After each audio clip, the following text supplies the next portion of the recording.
Hey piano people, welcome into Piano Talk episode 3. This is the hotline for your hardest piano questions. If we haven't met before, I'm Ashlee from Ashlee Young Music Studio. I've practiced over 20,000 hours. I've taught thousands of adults from all over the world, and I paid over $100,000 for 2 performance degrees. I'm so excited for today's video because we're going to dive into some topics that we haven't covered yet today in our Piano Talk episodes. We are going to be talking about how to play fast, right? And there's a lot I have to say on this. We're going to be talking about the left hand and some lacking of ability in the left hand. And we're also going to be talking about mastering tempo, sight reading, and then one last thing, score reading and understanding like the art of music reading. Okay, so we're gonna dive right in because as you know, these videos are jam-packed. Now, for those of you that don't know about this series, I'll put the link in the description where you can fill out your own question. Okay, these videos are for you to ask questions and I answer them as in-depth as possible as I can in video format. And it's really been fun to hear from all of you and to read through your questions. I am answering them more or less in the order that they are received. And keep in mind that when you submit your questions, the more detailed that you can be of like, what is your level? Are you asking about a specific piece or a specific context, or is it really just an open-ended question? Because the more detailed you are, the more I can go into it. All right, so our first question is from Annabelle, who says, hello, Ashlee. Mastering tempo and sight reading are essential to every musician. I agree. I was wondering which composer or composers do I believe target tempo best, and can I explain why? And this person, Annabelle, who wrote in, says they particularly like Bach, Mozart, and Beethoven. So when it comes to tempo, I love this question, first of all, because it's just a creative question when it comes to tempo. Like a lot of people ask how to get things up to tempo, but I love that you're asking about like which composers to practice if you want to target tempo. And I have some thoughts. So my first thought is that when it comes to tempo, the most important skill to develop first is the ability to keep a consistent tempo. And then after you have developed the ability to keep a consistent tempo, the next best skill that you need to develop, or I guess the next essential skill, is the ability to, on purpose, deviate from that tempo, meaning use rubato, use ritardandos, which are gradually slowing down, or accelerandos, which is to gradually speed up. Okay, but first you have to know how to keep a steady tempo, because if you don't know how to keep a steady tempo, you're not going to be able to like deviate from the tempo intentionally. So in order to keep a steady tempo, I would actually recommend that you practice composers like Bach and Mozart. Beethoven a little bit, but I would more particularly recommend like Bach, Mozart, and even Haydn. And the reason is this. In the classical and Baroque time period, which Bach is Baroque and Mozart is classical, there tends to be less use of rubato. Don't get me wrong, you do have ritardandos. It is appropriate to do a little ritardando here and there. In like a cadenza, obviously you would be playing around with rubato. They do use it and it is appropriate in the classical period, but not as much as it is in later time periods. So especially if you're playing like a Bach prelude, like I'm thinking the Bach prelude in C minor from the Well-Tempered Clavier Book 2. Like it's just like mostly 16th notes, and there might be a tiny 2 or 3 little parts where you would do a slight ritardando, but other than that, it's pretty much a steady tempo. And so when it comes to achieving that first thing with tempo that I mentioned, which is achieving a steady tempo, a piece where not very much deviation from the tempo is required would be the best thing to practice. So pieces from Bach, Mozart, and Beethoven. Now, granted, not all of their pieces would be especially appropriate for this. I would pick a piece that is pretty steady and that doesn't have a lot of ritardandos in it. When it comes to the second skill set of being able to master the art of rubato or ritardandos, speeding up, I would say shifting into the Romantic period. So practicing like Chopin in particular, or Liszt, or Brahms, or Mendelssohn, or really Clara Schumann, any of the composers from the Romantic period would be very helpful in you getting some practice on that. If you wanted some simple things, you could start with maybe like some Chopin waltzes. Those would be a good way to get a sense of rubato without jumping to the most complicated Chopin pieces. And that would be my suggestion. Now, I talk a lot about tempo. There's a lot of common misconceptions about tempo. I talk a lot about it in the tempo course that I have. I actually created an entire course all about tempo, and it teaches you, first of all, like what is tempo, what are all of the different tempo markings, how do you choose a tempo, and then also how do you actually work to like practice in a correct way to get pieces up to tempo. So I will link that in the description below, and that can help out any of you that have more questions about tempo. All right, we're gonna go on to the next question. And I'm just looking at myself in the camera and I see that I have these like lines of light here. It's very bright outside and I'm using natural light to film this video. So you can see like the slats of my blinds. Just ignore those little lines. Okay, the next question is from Louise. Louise says, my left hand knows what to play, or rather, her brain does, but my fingers just don't, or their fingers just don't go down on the left hand. No matter how hard they try, it seems to be able to play more complicated pieces than easy ones. And if their teacher sends them a one-line sight reading piece, they struggle. If, like, I'm guessing you mean with the left hand. If your teacher sends you a whole piece, you can do it. What's going on? Okay, so this is a tricky question without hearing you play, because there could be several things going on, but I want to address a few of them, and then we can go from there. So my first thought is, whenever someone says like, I can do something more complicated, but the second that I simplify it, it becomes more challenging, that is a big red flag.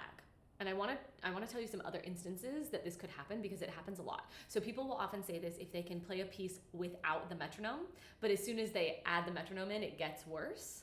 That's a red flag. People also say this of like, I can play it, oh, what is the other thing? Oh, I can play it up to tempo, but as soon as I slow it down, it gets worse or it falls apart. And so you're saying a similar thing of like, if you are looking at one line of the left hand, it's worse. And when you're looking at more complicated music, it's easier. And so to me, it's a little bit of a red flag. And usually what's going on here is a couple of things. One, when you're looking at one line of music, your mistakes aren't hidden, right? So the mistakes are glaringly obvious because you are focusing solely on one line of music with one hand. And so therefore, if you play a wrong note or if you do something wrong, it's really, really obvious. Whereas when you have two lines of music and you have both hands going on, it's less obvious. There's more sound, there's more notes. Not only are you not hearing it as much, but also you have less brain space to focus on your mistakes because there's just more going on. So it's almost like your brain is overwhelmed and therefore you notice your mistakes less, or your brain has less space to notice the mistakes. Okay, this is just the same thing with the metronome. It's like when I turn on the metronome, my playing gets worse, and it's like, no, your playing was always out of time. It's just when the metronome is clicking, it's highlighting and it's making it really obvious that it's out of time. So that could be one thing, is that it's not necessarily easier. It's just you're noticing more mistakes, or you're noticing fewer mistakes when the music is more complicated.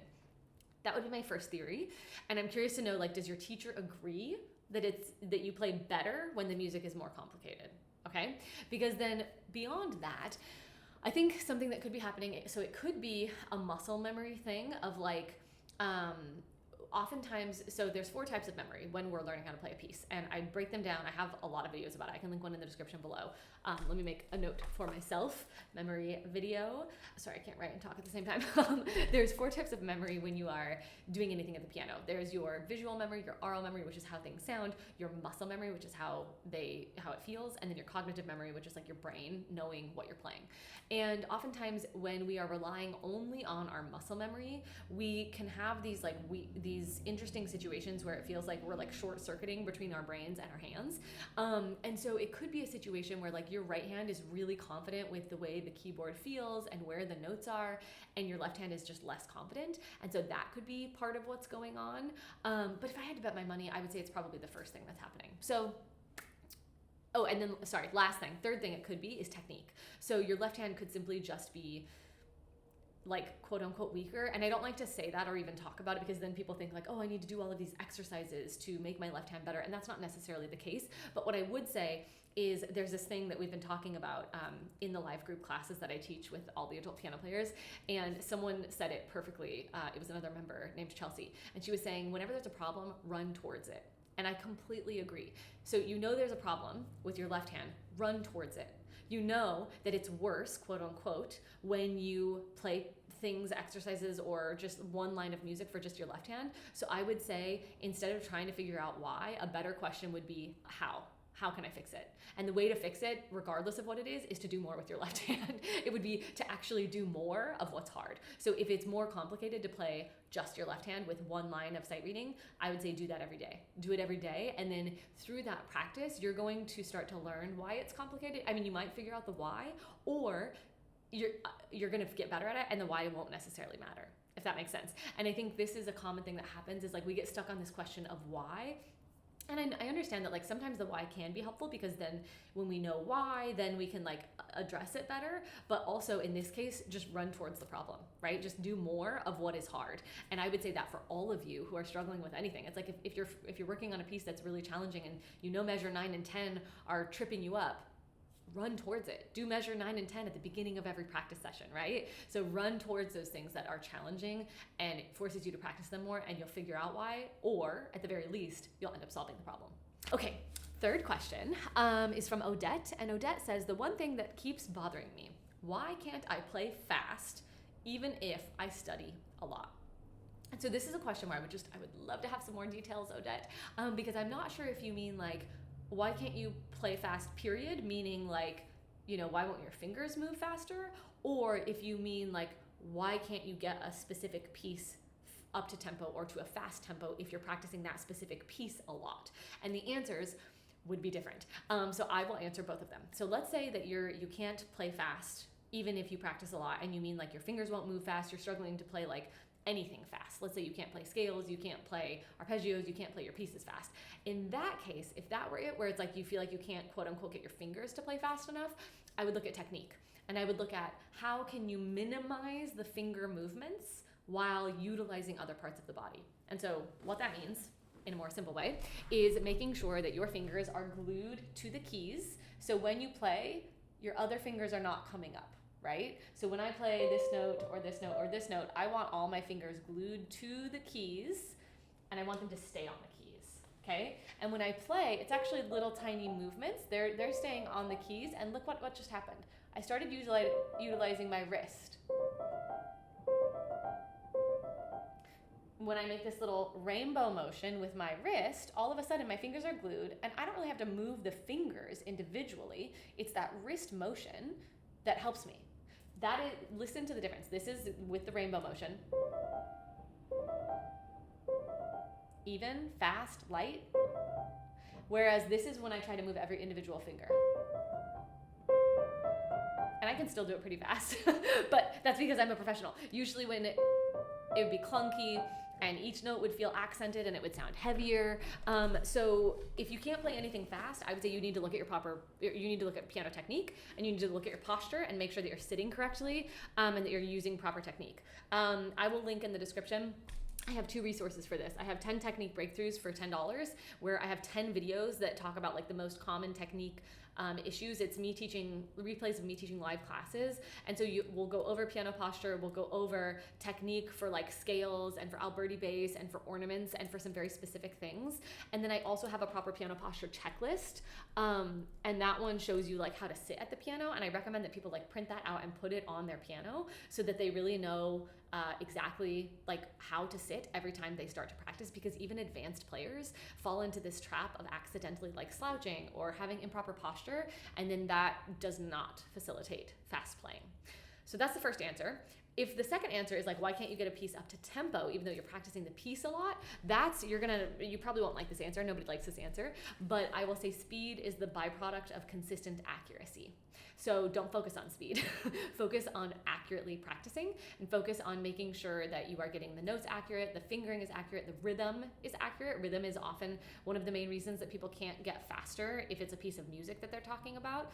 And focus on just getting all of that accurate, and then as a result of that accurate practice, you will naturally start to play faster and faster.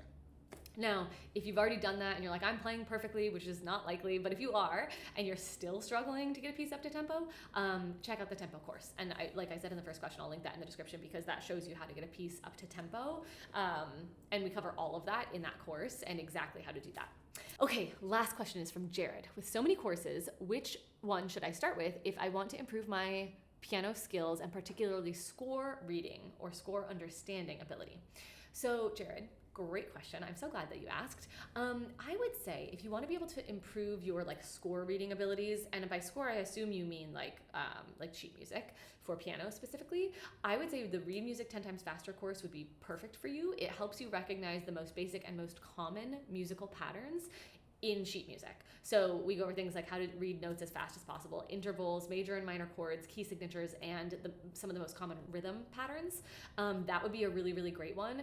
It's good for all levels, even for advanced players, because if you've never really taken the time to like drill how to recognize a key signature or a rhythm pattern quickly, it will help you with that.